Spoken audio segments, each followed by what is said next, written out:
Hello, my wonderful, beautiful friends, guys. Welcome back to our /PettyRevenge, where people get little wins on others, and the stories are so satisfying. And in today's episode, we've got scummy mechanics, line-cutting Karens, nightmare neighbors, and one OP tells a story about the time she got petty and it backfires so hard. I hope you enjoy the stories today. Don't shake your heads too hard. And as always, you can send or link your post to this email right here. Let's dive in. When I was about 14 years old, I was left at home on my own for the first time. This was a chance to prove to my parents that I was responsible enough to be left alone. Both of my parents were at work. My mom was an accountant and my dad was a police officer. That's relevant. I was told not to open the door for anyone. Well, after a few hours, there's a knock on the door. I ignore it, but the person keeps knocking. It's clear that I'm in the house, as you can see someone in the living room from the front door. They keep knocking for 10 minutes straight, so I open the door to get rid of them. There's two men standing there. They tell me that they're window cleaners and they'll clean the windows for a fee. I tell them no thanks. They persist, but I still say no.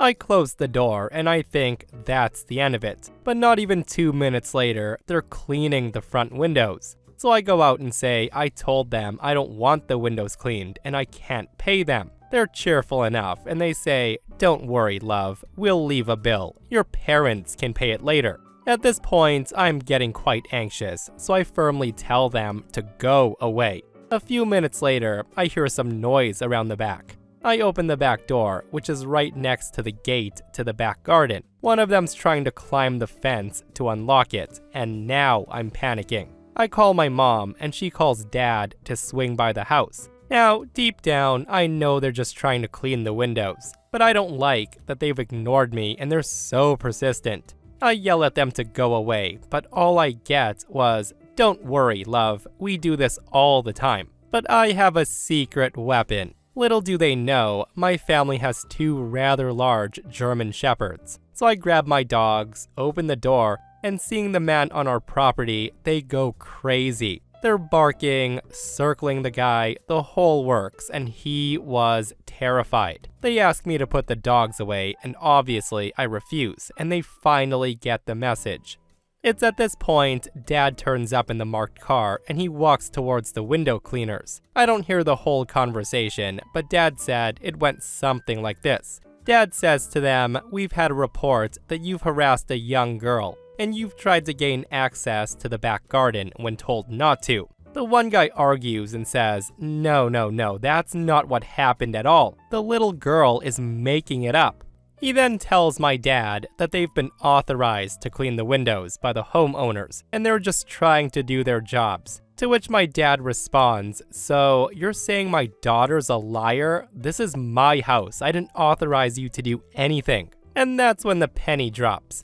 Anyways, it turns out that the van they were driving had tags expired, so Dad fined them for that. What a great ending to that, right? Two persistent idiots getting slapped with a-hole tax in the form of a fine. And in my opinion, OP's dad should have fined them for trespassing as well. But yeah, I have no idea what the heck they were trying to pull. Like, who does a service when it's rejected and then sends the bill later? It's really got me wondering how many people these scammers have done this to and possibly intimidated into paying. All that said though, OP should have waited until those guys finished and then let the dogs loose. So this is something that happened a long time ago, but it still tickles me. I was young, and I had a little hand-me-down car since I was 16 years old. It was an Acura Integra. It was a super cool little sports car for a girl like me to have.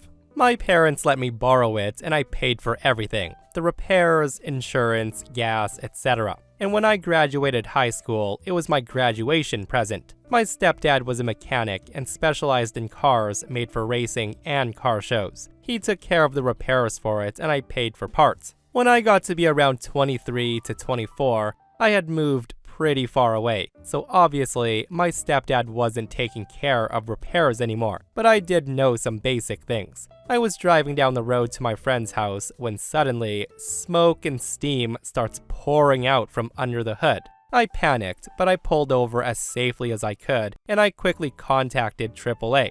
They sent someone to come tow the car to their garage to get it repaired. I get to the garage a bit later, and they tell me the mechanic's looking at it right now. So I wait a bit, and then the guy comes out. The guy looks all concerned, and that's when he lays it on me. He tells me, well, your whole radiator blew. It costs about $2,000 or so to have it replaced. It's a really bad situation to be in. Of course, hearing him say that, I begin to panic because obviously that's a lot of money. And then, with a slight smirk on his face, he says, I'll tell you what, I'll pay you $2,000 and I'll just take it off your hands for you, since the repairs are worth more than the car itself. Hearing him say that, alarm bells went off immediately. The guy was obviously trying to scam me and take my car. Now I'm pissed. I don't let it show though, and I say I have to make some phone calls. I step outside and I walk around and peek in the garage bay.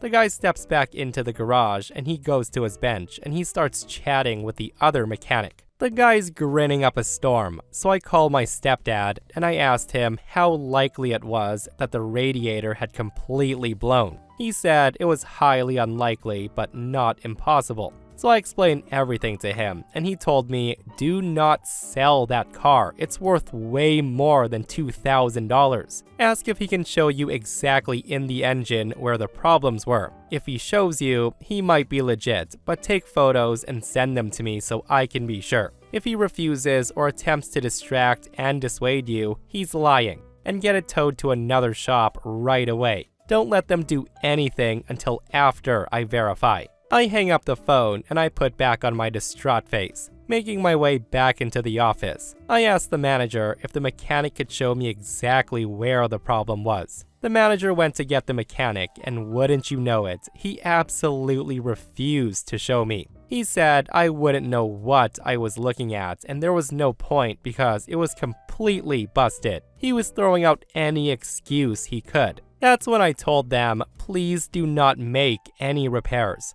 I'm gonna have it towed to another shop.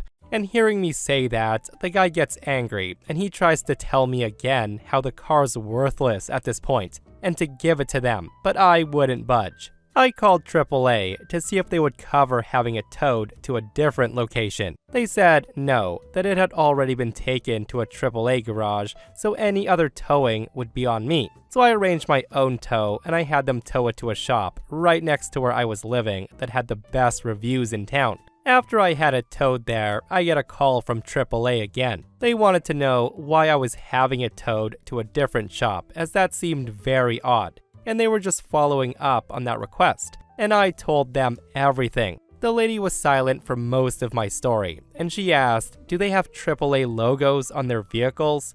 I confirmed that they didn't just have one, but no less than 6 logos on each tow vehicle they had, and it was prominently displayed on their website, and pictures of the truck were on there too. She stayed silent for a while, and she said she would call me back again before hanging up. The other shop looks over my car and everyone was super kind and friendly. The mechanic came and he got me from the waiting room and he took me back to the shop. He then pointed to the engine and he said, you see that hose there? That's a factory hose and it's over 20 years old. I'm surprised it lasted this long. That's when I asked about the whole radiator being blown and the $2,000 fix and the car being worthless now. And he looked at me like I had grown several heads. The guy said to me, what? No, of course not. Whoever told you that was lying their ass off. We then went back to the office and I explained everything to them, and they looked at me mortified. Again, the mechanic interjected and he said, what an a-hole. The guy lied and he tried to steal your car like that? What's the shop's name so I can make sure no one I know ever goes there? Trying to say it's a $2,000 repair when it just needs a $20 hose replaced. They fixed up my car, and after I got it home, I got a phone call. It was AAA again, and the lady asked if I had updates, and boy did I fill her in. I didn't leave anything out. Everything the mechanic had said, the discrepancy in the repair cost, the actual repair required, I told her everything. She was silent, but I could hear her fingers madly typing away. Once I was done, she said, "I'm so sorry for what happened. We take these things very seriously. Don't worry, they won't get away with this." A week later, I checked on that shop, and all the AAA logos were gone and they were no longer listed as being a AAA approved business. I drove past that place a year later and the shop was no longer there. Oh my goodness, what a story that was. And listen, we all know that mechanics can be shady, right? But this, trying to convince OP that her car was worthless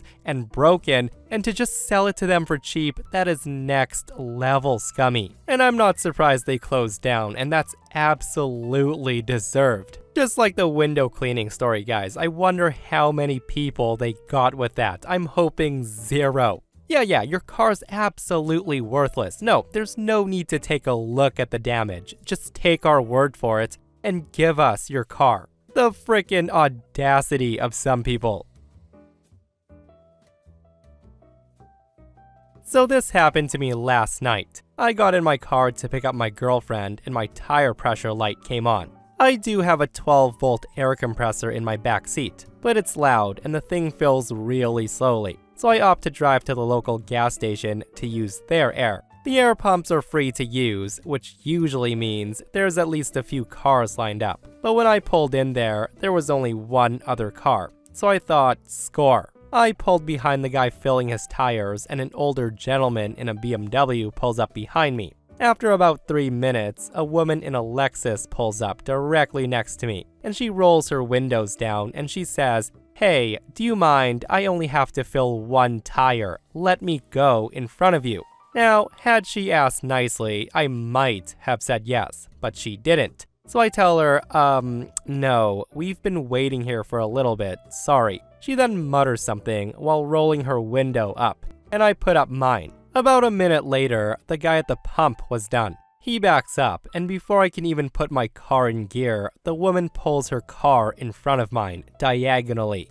blocking me from pulling into the spot. She then pulls straight in after the first guy moved. She climbs out of her car, and she gives me the most infuriating little wave and smirk. And at this point, my anger gives way to a ninja-like calm, and I know exactly what must be done. I pull my car forward and I stop literally 3 inches from her rear bumper. The air pump is in the corner of the lot. So Karen's got a curb in front of her, a curb to the right where the pump is, an open spot to her left, and now my car right behind her brand new one. She's busy filling up her tire and she doesn't notice that I've pulled right up to her car. I then step out of my car, grab my air compressor from the back seat, and start setting it up to fill my tire. Mr. BMW, who's remained completely still and silent, who's seen what happened to me and sees what I'm doing, asked if I could fill his tires too. I tell him, of course, I'd be more than happy to help, and then motion for him to park in the empty spot to Karen's left. As soon as he pulls in, she notices what's happening and she starts yelling at us to move. That's when I flip on my air compressor and begin filling my tire. Her cries drowned out by the sound of 250 psi of justice. She then comes and stands right in front of me, her face beet red and little flecks of spit shooting at me as she calls me all sorts of names, and trust me, it's enough to make a sailor blush. That's when I calmly say, "You don't mind, do you, ma'am? I only have one tire to fill." The whole time, Mr. BMW is absolutely loving this. And as I finish my tire, I move to fill his tire and she starts up again. She screams at us saying, "You mother effers, you mother effing piece of blah blah blah blah." The woman went on and on for like a minute straight.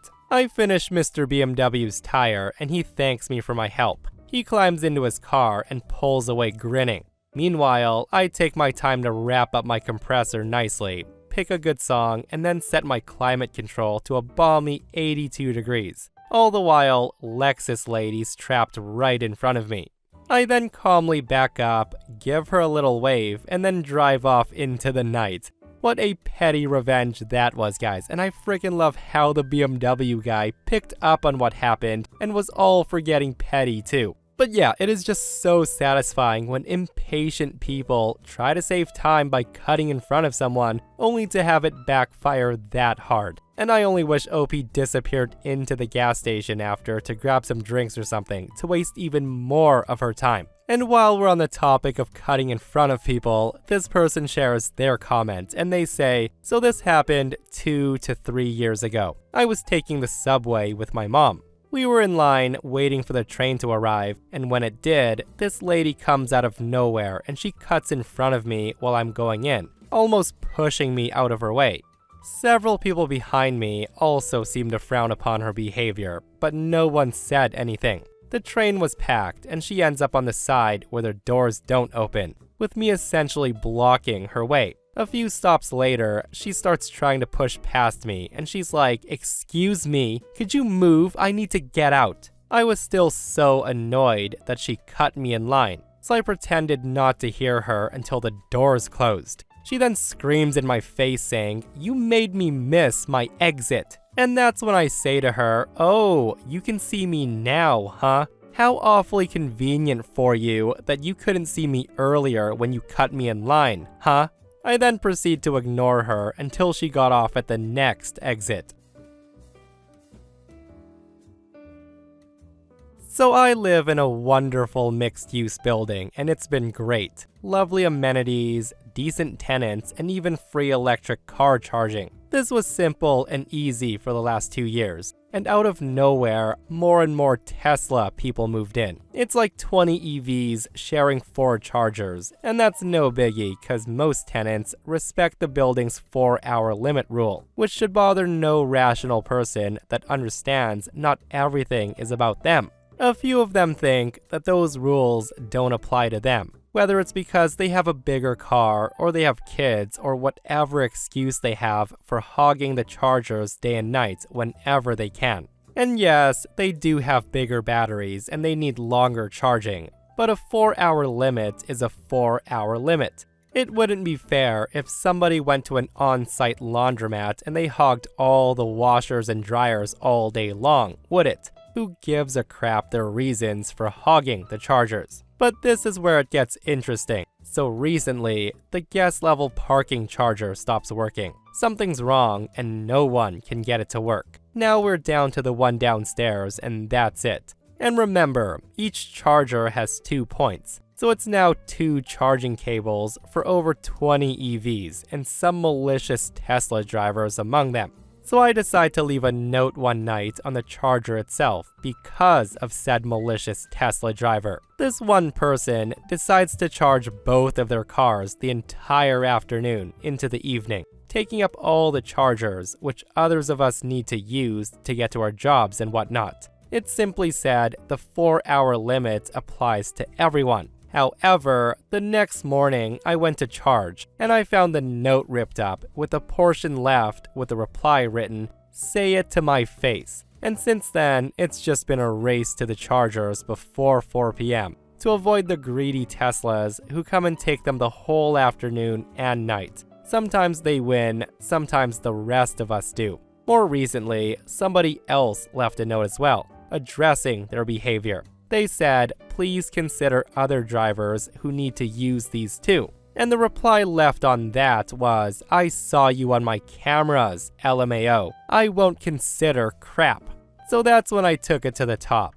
I took that note and the photos of my ripped up notes and I sent them to not only the property manager, but to the regional manager for the property management company itself, who have many more buildings throughout the country. They got back to me, and I informed them that not only was this charger not working and this hogging was happening, but then I decided to use my nuclear option, and I told them that their EV chargers hadn't been charging anyone any money. This really got their attention, and I find out that they're about to replace these chargers entirely with new updated ChargePoint chargers that will start charging tenants money after 4 hours. Even if it's the customary $3 to $4 per hour, this will add up for the Teslas hogging the chargers all day and overnight. Now, you might be thinking this will affect me too, but my partner and I are dinks, first of all. But also, my EV doesn't take long, it's tiny. I only need at most 3.5 hours to charge full usually. Basically, unless I'm an inconsiderate a-hole, I won't get charged ever. Now that is a good petty revenge. And the thing is, nothing changes for those who respect the space and consider others. OP just made it so you're basically paying a per hour fine for being inconsiderate, and I frickin' love that. Absolutely brilliant petty revenge. So have you ever done a dumb petty thing out of spite? Buckle up. A little bit about me is I have an ongoing zoodle infatuation because zoodles, zucchini noodles, are a low-guilt sauce conveyor belt to my mouth. I've stocked up on plenty of sauce and I'm taking meal times seriously. Nothing's wasted, leftovers are used, end of story. So a couple of days ago, when my boyfriend, who let's call him David, found an open bottle of vodka sauce that I autopilot shoved in the pantry, he says to me, "Hey, this has to go in the fridge. It's probably no good now. You should throw it away." Me, not openly questioning my partner's judgment, but also knowing that he doesn't count the forehead as a part of the face, so I can't put blind faith in everything he says, say to him, "It'll be fine. I opened it like yesterday or 2 days ago." That's when he says to me, "You know, it should have been refrigerated. I really don't think you should eat this. Yada yada yada." And here's the thing. I've watched David put sesame oil in the fridge, and he thinks soy sauce belongs in the fridge. We have very different ideas on what belongs in the fridge. But should the vodka sauce have gone in the fridge? Probably. Was I gonna throw it away, both wasting food and admitting he was right? My petty self was not gonna let that happen. Absolutely not. So I told him, nah, I'm not gonna throw it away, and I definitely won't get sick. So with that, the vodka sauce goes in the fridge instead of the trash. Cut to yesterday night, where I've already eaten dinner, but I'm an emotional binge eater, and I had to fill the sad void with food. You know how it goes. And what will make the sad go away? Zoodles with the opened vodka sauce. It was only until after I made everything did I notice the perfect circular fluff of mold growing on the lid of the sauce jar. But it's only on the lid, right? If I tell David about this, he'll never say I told you so. He would sit on this triumph for the rest of our lives. He would never let me hear the end of it. It's fine. The food is fine, I think, as I eat it. I tell myself that it doesn't taste off, in the way that you tell yourself that vegetarian sausage tastes like the real thing.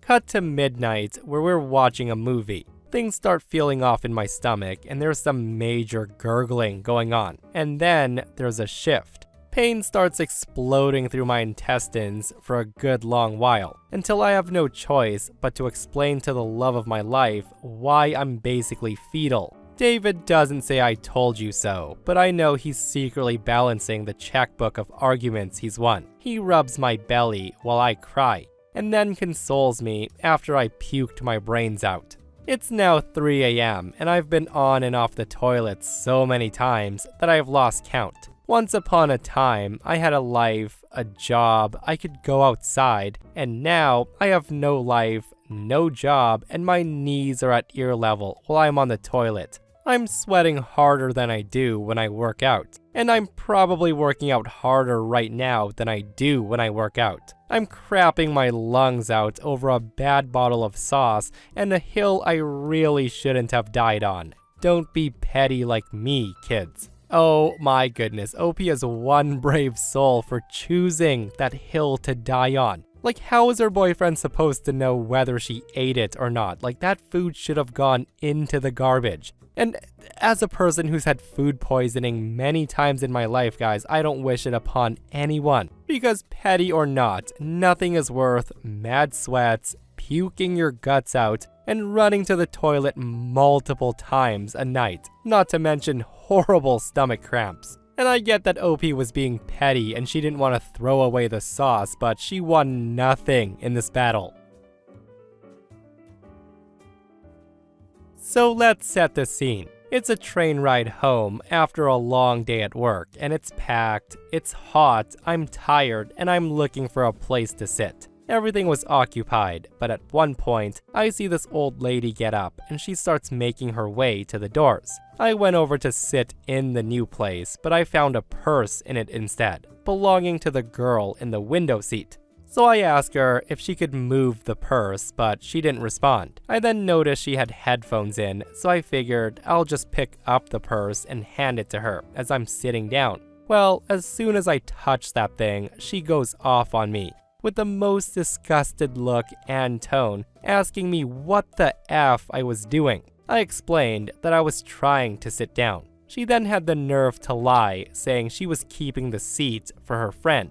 I told her I knew for a fact she was alone because I just saw the old lady get up, to which she didn't respond. So I start making my way down, forcing her to pick up her purse if she didn't want it crushed under me. And this triggers an even bigger tirade and a series of what the F is your problems, go sit somewhere else's, blah blah blah. That's when I saw another old lady looking for a seat approaching ours. So I figured I had enough petty BS, and this is where I might be the a-hole. I turn around to the girl, who was slightly bigger. I locked eyes with her, and that's when I told her, "Oh, I'm sorry, I didn't realize you actually need 2 seats to be able to fit. My bad, I'll just get up now." I got up and offered my seat to the old lady, who took it with a smile, seemingly ignoring the huge crap storm that was spewing out of the girl's mouth as I was walking away. I noticed that some people gave me dirty looks, but a lot of people were chuckling. So I kind of wondered if I stepped too much out of line there. So am I the a-hole for being petty and saying that to her? Guys, let me know your thoughts on this post.